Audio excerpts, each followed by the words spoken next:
Antes era el lunes, por eso lo cambié para el viernes. Ahora ya.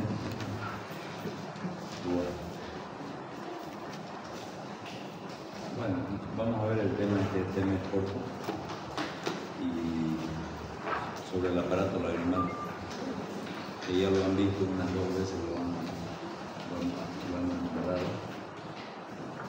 Y el aparato lagrimal es el conjunto de elementos que contribuyen a la lubricación, la nutrición y la eliminación de las lágrimas residuales para la protección de la superficie ocular. El aparato lagrimal está formado por 2 estructuras, o 2 sistemas, un sistema secretor y un sistema excretor. La parte secretora está constituida en su parte acuosa por la glándula lagrimal principal y las accesorias de Krauss y Gottfried. Eso en la parte acuosa, pero tiene también la parte lipídica, que es parte de la película lagrimal, que se forma en la glándula de Seyss y la glándula de Meigomio, y las glándulas de protección superficial están dadas por la mucina. La glándula lagrimal principal está localizada en el techo de la órbita, en la parte temporal del techo de la órbita, y está formada por 2 partes, una parte orbitaria y otra parte, la porción palpebral, que está dividida por la metamería del músculo elevador del párpado superior, la divide a ambas, y vean ustedes que tiene sus canalículos que vienen desde la porción palpebral y van a drenar la lágrima hacia el fondo del saco conjuntival superior, y desde ahí con el parpadeo se va a distribuir, pero al parpadear esta metamería que divide la glándula lagrimal, en cada parpadeo ordeña esta porción palpebral de la glándula lagrimal y hace que el líquido lagrimal, la parte líquida, salga hacia el fondo del saco conjuntival. El aparato secretor o excretor se forma a partir de los puntos lagrimales. Una vez que la lágrima ha lubricado la superficie ocular, se forma el lago lagrimal en la porción medial del globo ocular, en la porción nasal, y por los puntos lagrimales pasa hacia el saco lagrimal, el 80% desde el punto inferior y el 20% del punto superior. Baja hasta el conducto lagrimal nasal.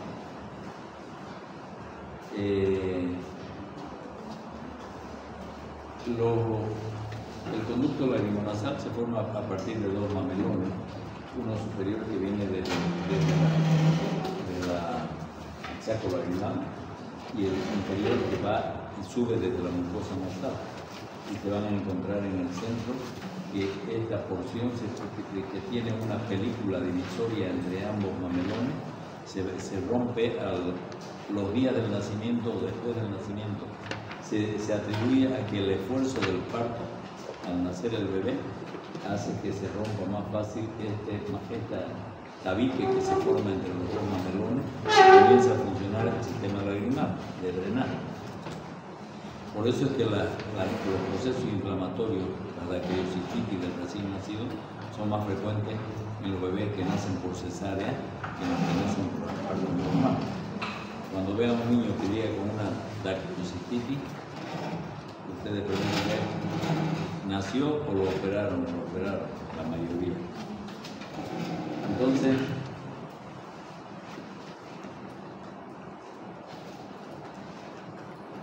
aquí estamos en la fisiología, cómo funciona la cuestión de la lubricación de la superficie. Las lágrimas segregadas se forman van al fondo del saco conjuntival, desde ahí con el parpadeo van y forman el lago lagrimal y pasan al saco lagrimal y pasan vamos a ver la forma que pasan hasta la corneta inferior. Entonces, por capilaridad es lo que pasa, este lago lagrimal, la lágrima residual a través de los puntos, pasa por capilaridad al saco lagrimal y otra por la aspiración que ejerce el saco lagrimal. Este saco lagrimal tiene los tabiques nasales de la porción medial del párpado superior, tiene dos estructuras, una anterior y otra posterior al saco lagrimal. Y en el parpadeo también esas dos estructuras hacen que en el saco lagrimal se produzca un efecto de válvula que tracciona y ejerce esta tracción desde el saco lagrimal para las lágrimas residuales que están en el lago lagrimal, y desde ahí por la ventilación que circula a través de la nariz, ¿no?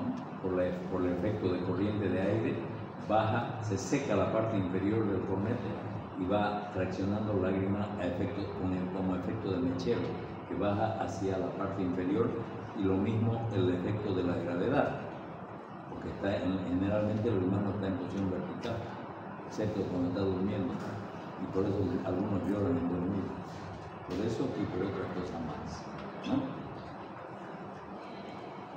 Entonces la película lagrimal está compuesta por agua, sales minerales, proteínas y lisocimas.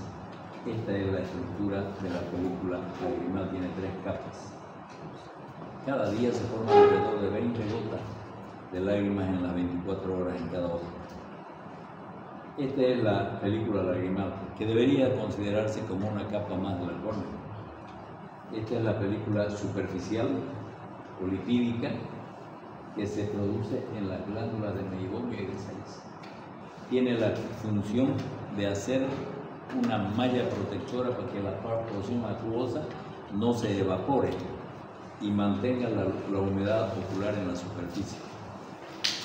Cuando dejan de funcionar las glándulas de meibomio y de Sayce en las varias enfermedades de queratoconjuntivitis, de lesiones de las glándulas principalmente, se produce la disminución de la secreción de la porción lipídica, entonces hay el síndrome de ojo seco, que por la disminución de la permanencia de la película lagrimal de la porción acuosa.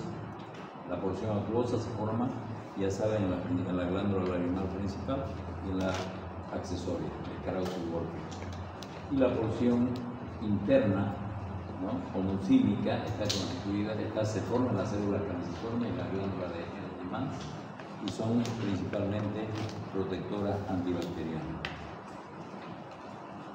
Lagrimeo, ya dijimos que es cuando hay un exceso de formación de lágrimas, y epífora es cuando hay obstrucción, el drenaje de lágrimas, derrame de lágrimas por causa de obstrucción en el sistema de drenaje lagrimal.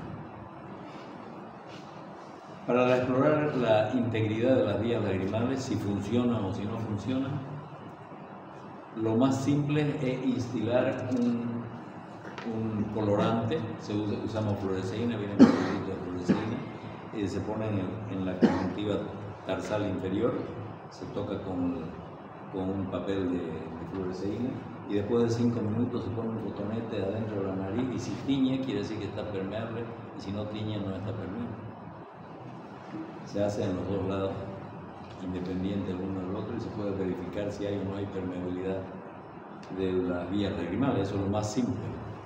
Pero esta es la prueba de Jones, la que les estoy diciendo. Cuando no tiñe el cotonete, quiere decir de que hay una obstrucción. Puede ser acá, en los canalículos lagrimales, o acá en la parte de salida. Las principales obstrucciones que ocurren en el drenaje lagrimal están en esta zona, y no es producido porque esté mal el canalículo de drenaje, ¿no?, el conducto lacrimonasal, es porque hay algún pólipo nasal o alguna alteración en la estructura del tabique nasal que está obstruyendo el drenaje.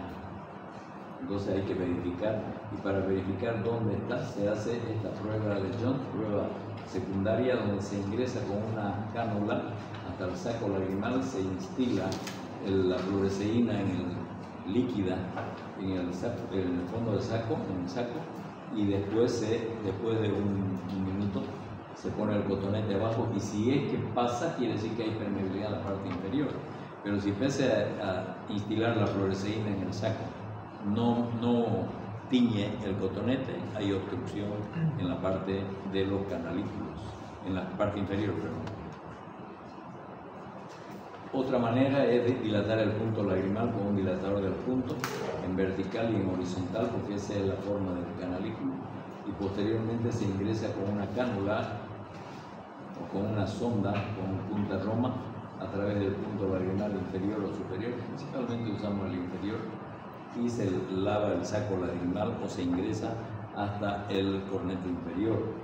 Y cuando el mamelón del tabique no está roto, al entrar a la cánula se rompe y entonces se produce el drenaje.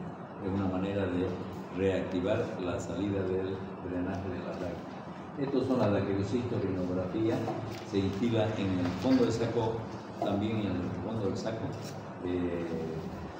se instila el material de contraste, urografina o alguno de esos contrastes radiológicos, y se toman radiografías para ver si es que hay compresiones, tumores, etcétera, en la vía renal.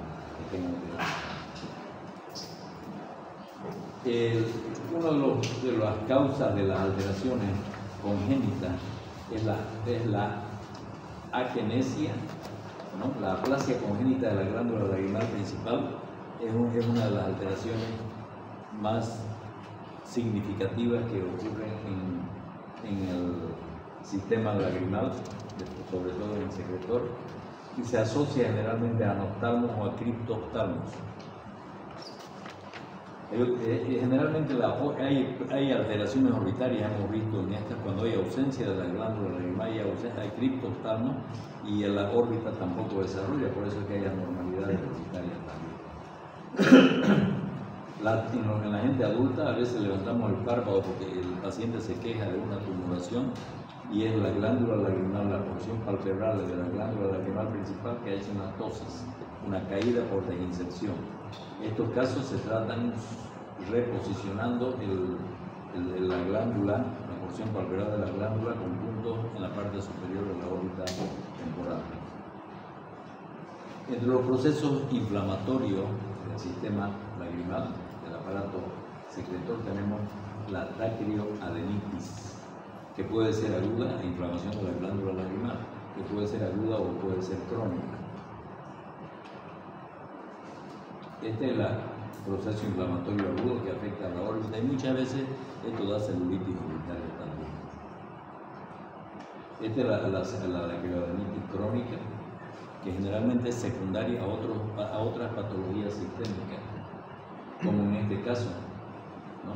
Los tumores, la patología del aparato secretor, el adenoma pleomórfico de la glándula lagrimal, ¿no? Que son poco comunes, son tumores de la glándula lagrimal, y los tumores de la glándula lagrimal, ya lo hemos dicho, de que el 50% de los tumores de la glándula lagrimal principal son malignos y el otro 50% son benignos.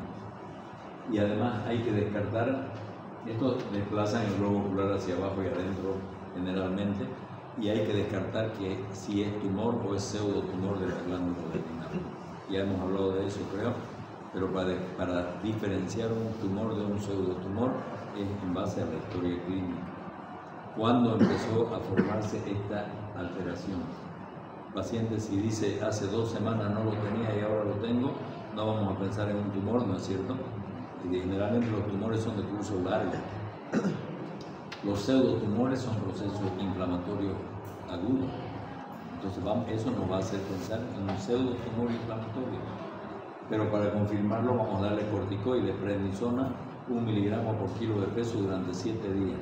Y en 7 días desaparece si es un pseudotumor inflamatorio. Y se diferencia que ya no es un tumor. Entonces van a evitar de hacer tomografía, resonancia magnética, cirugía y cosas que no son necesarias.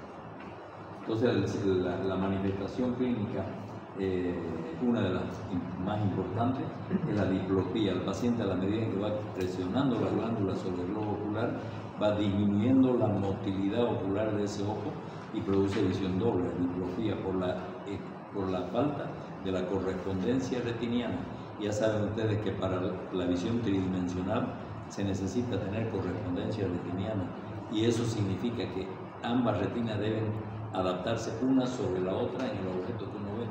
Entonces puede ver en tridimensional. Por eso es que la visión tridimensional está dada por los dos ojos. Con un solo ojo no hay visión tridimensional. Eso ya lo saben.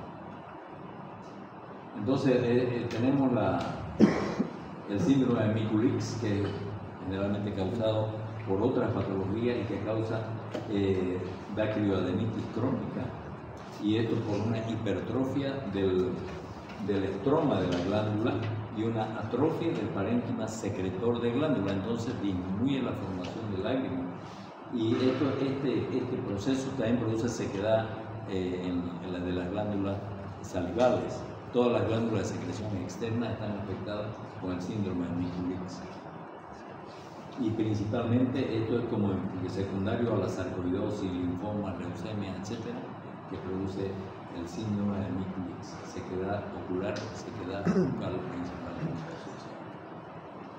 El diagnóstico de la secreción lagrimal en la queratoconjuntivitis, que es otra patología muy frecuente, sobre todo en mujeres por los ciclos hormonales, la formación de lágrimas algunas veces es insuficiente. Entonces, por lo menos el 40%, de acuerdo a la literatura, entre el 20 y el 40% de las mujeres tienen algún grado de queratoconjuntivitis zika, por la falta de formación de lágrimas, esto por los ciclos hormonales. De cada 10 mujeres, un hombre tiene sequedad ocular. Y el diagnóstico se lo hace con el test de Schirmer, que es aplicar 2 tiras de papel que están milimetradas, cada 5 milímetros una línea, se dobla la punta y se coloca atrás del párpado inferior, y después previa aplicación de una gota de anestésico, se espera un rato, unos 2 o 3 minutos, y después se pone, cuando ya no lagrimea por el efecto del anestésico, recién se aplican los papelitos y se lo deja 5 minutos y se lee aquí en las líneas cuántos milímetros humedece. Si humedece menos de 15 milímetros de papel, estamos frente a una disminución de la formación lagrimal. Síndrome de Schirmer 2 se llama. También el test de ruptura lagrimal, que se aplica anestésico y se aplica colorante, fluoresceína también, y se verifica con luz azul en qué tiempo se rompe la película lagrimal.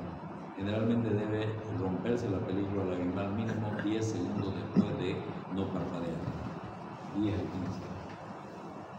Entonces la formación también de puntos sobre la córnea, como estas erosiones epiteliales, como se ve acá, con tinción también está esto con fluoresceína, es otro signo de falta de lágrimas por la sequedad ocular. Y la formación de filamentos epiteliales en la córnea y en la conjuntiva. El tratamiento, el más común, porque la mayoría no son graves, van a ver ustedes que la mayoría de las secretarias o la gente que trabaja sobre todo en aire acondicionado están con su frasquito de lágrimas artificiales. Hay que sugerir usar lágrimas artificiales sin conservante, porque las lágrimas con conservante producen lesión del epitelio. Las lágrimas artificiales sin conservante. Después otra forma de tratar la queratoconjuntivitis zika, que es con la obliteración de los puntos de drenaje lagrimal, como este, se cauteriza, se hace diatermia en los puntos lagrimales, o con láser. Hay una variedad de formas de obstruir para evitar de que las lágrimas pasen muy rápido.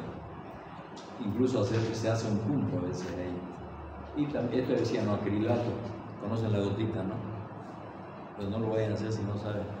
Se seca con un cotonete o con una esponja de celulosa, y se le pone un poquito, una gotita de la gotita, y eso dura 2 meses obstruyendo el punto lagrimal y el ojo no se va a quedar seco.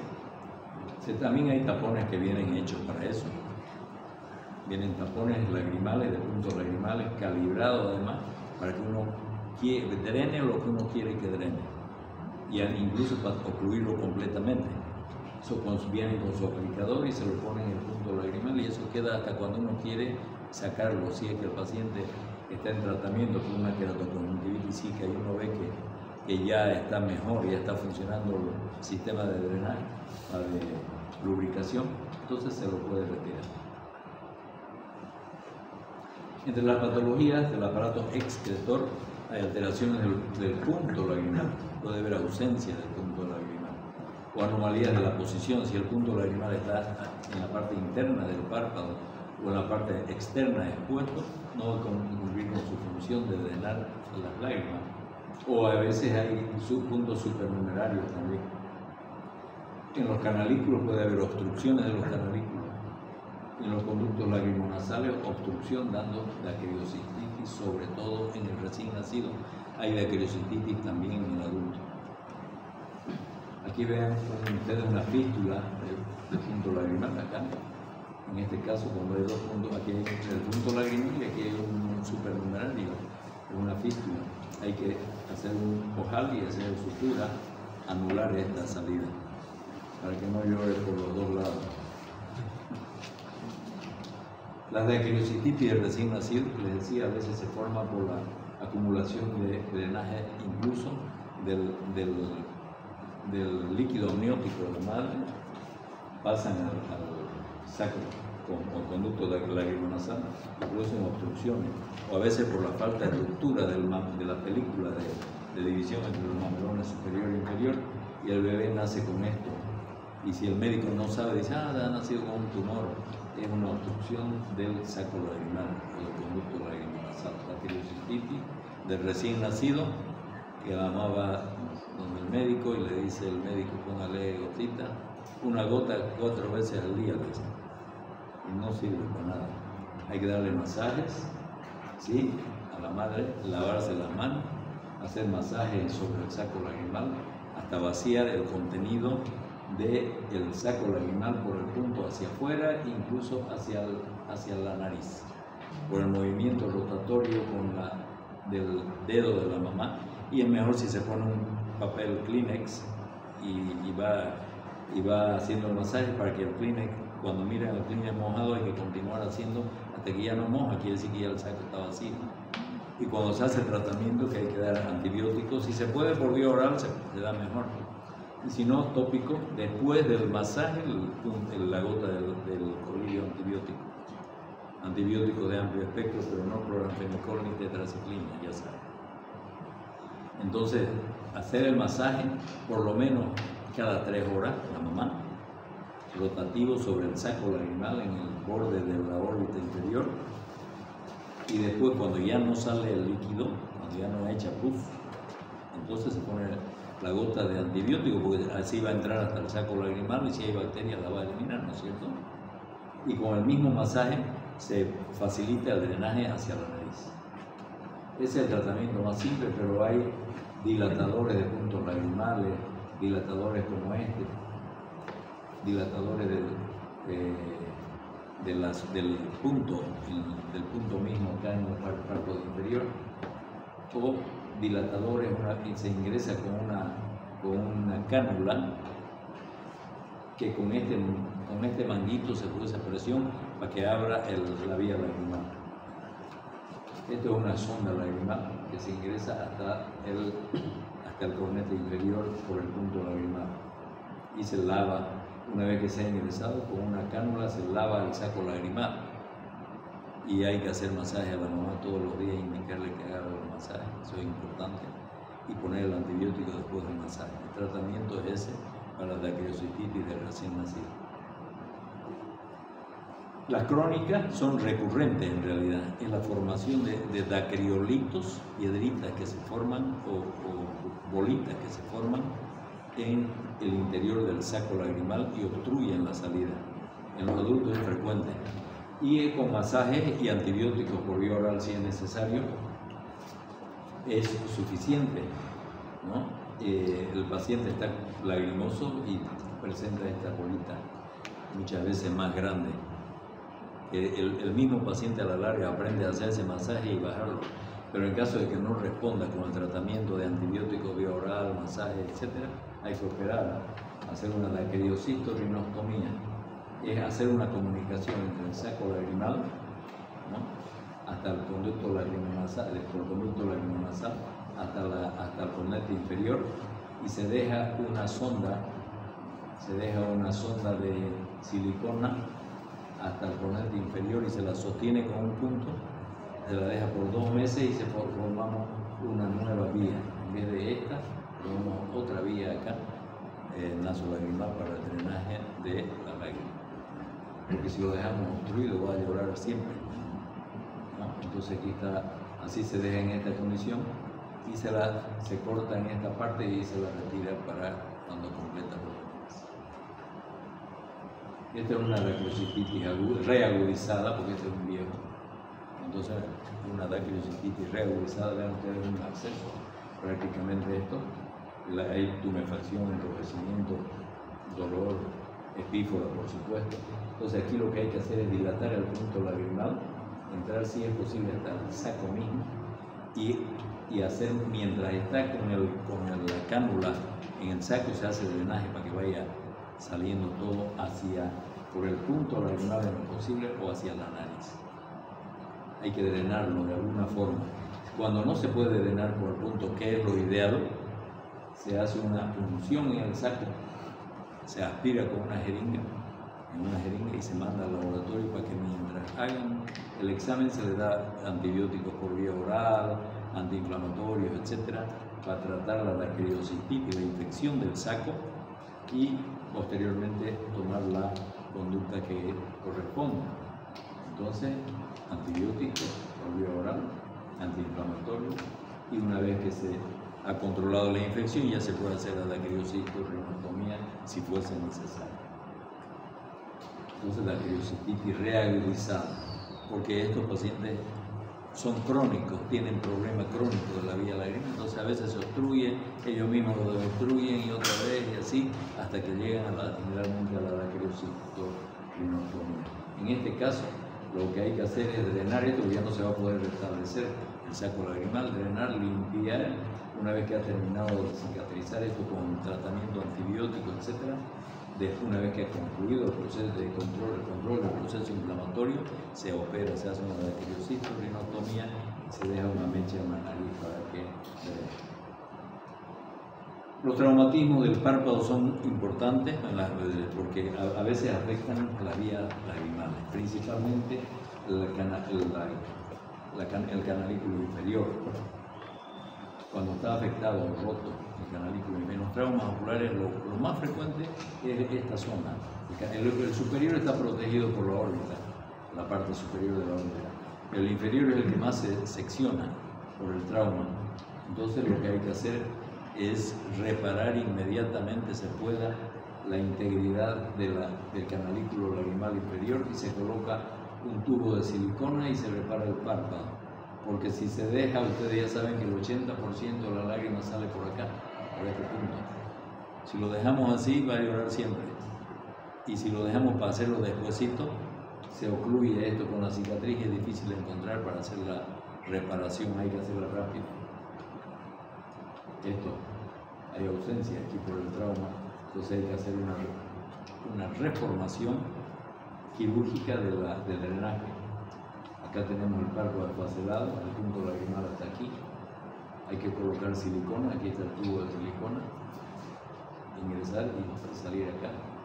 Reposicionar todo, rehabilitar con sutura el canalículo, sutura 10-0 mononylon. Y una vez que se ha reparado el canalículo, se posiciona nuevamente el párpado en su lugar. Esto después de 2 meses ni se sabe si había o no había trauma, cuando está hecho bien, ¿no? Hay que fijarse las capas del párpado y todo eso. Esto es un cáncer, procesos tumorales malignos del saco lagrimal. Lo frecuente en la vía lagrimal son en el saco lagrimal, en la vía de drenaje. Y estos son carcinomas, adenocarcinoma del saco lagrimal, que pueden ser igual que los que ya hemos visto. Hay 2 clases, ¿no? Y unos son más malignos y los otros son más frecuentes, ¿no? Son rarísimos en la vía lagrimal, pero principalmente están en el saco, y el tratamiento es sacar el tumor y mandar a donde, o en coordinación con el oncólogo, para que él haga el tratamiento con radioterapia. En los tumores de la glándula lagrimal principal, ¿no?, hay que sacarla en su integridad, ¿no?, porque puede haber una infiltración de células malignas en toda la órbita y proliferarse el tumor si se saca por partes. Hay que extraerlo completamente y actualmente se lo saca por cría. Se pega con una punta de menos 80 grados y se tracciona y se va dilucionando y sale. Eso de las vías lagrimales, enciéndame la luz por favor. Y si tiene alguna pregunta o algún paraguas. Bueno, ¿tiene alguna pregunta de esto? De las vías lagrimales, en la dacriocititis, dijo que era que se da cuando no se rompían, ¿no? Sí, la formación de los dos tubos, el superior y el inferior. Y se rompe cuando es por parto natural. Claro, normalmente en el parto natural, el esfuerzo del parto hace que esa película que está ahí entre las dos comunicaciones, la superior y la inferior, se rompan, se abran. Y a veces incluso antes de nacer ya se abren. Pero muchas veces no. Y peor cuando nacen por cesárea, no hay ningún esfuerzo, entonces tiene menos chance de romper esa membranita que está dividiendo ese tabique. Por eso es que las dacriocititis del recién nacido son mucho más frecuentes en el que nace por cesárea que en el que nace por parto. Gracias.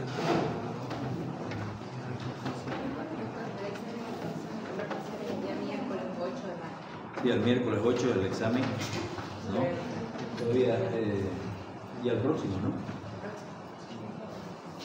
Entonces, lean, son pocos temas y hay que sacarse buena nota del primero para después estudiar el otro. En el segundo también, no hay que confiarse. Todas las materias son exámenes. Hay gente que por salud pública no salen médicos. Y hay otros que por oftalmología no salen médicos.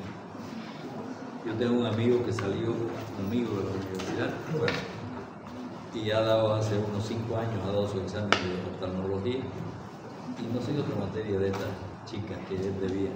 No podía ejercer, pero no había aprobado. Hay que leerla un poquito. Y así ustedes van a estar completos. Si no tienen preguntas, vayan con paraguas y